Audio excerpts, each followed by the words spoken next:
দিন telecom app update করার জন্য আপনাকে একটা লিঙ্ক দেওয়া হবে, অথবা আপনি যদি লগ ইন করতে চান তারপরেও আপনাকে এই লিঙ্ক দেওয়া হবে। এই লিঙ্কে ক্লিক করলে আপনাদেরকে সরাসরি প্লে স্টোরে নিয়ে যাবে। লিঙ্কে ক্লিক করলাম, দেখেন প্লে স্টোরে চলে আসছে আপডেটে ক্লিক করবেন। অথবা আপনারা যদি চান লিঙ্কের মাধ্যমে ছাড়া, তাহলে দিন টেলিকমে এসে প্লে স্টোরে এসে দিন টেলিকম লিখে সার্চ করবেন। সার্চ করার পরে পেয়ে যাবেন। এখানে যদি ওপেন লেখা থাকে তাহলে উপরে একটা ট্যাপ করবেন, দেখবেন আপডেট পেয়ে যাবেন। আপডেটে ক্লিক করলেই অ্যাপটা আপডেট হয়ে যাবে।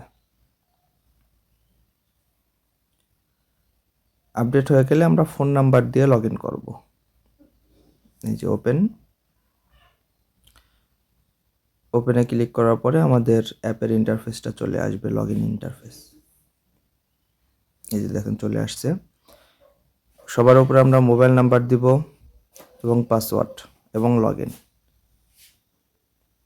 মোবাইল নাম্বারের জায়গায় মোবাইল নাম্বার, পাসওয়ার্ড দেওয়ার পরে লগ ইনে ক্লিক করলেই আমাদের অ্যাকাউন্টটা ওপেন হয়ে যাবে আলহামদুলিল্লাহ।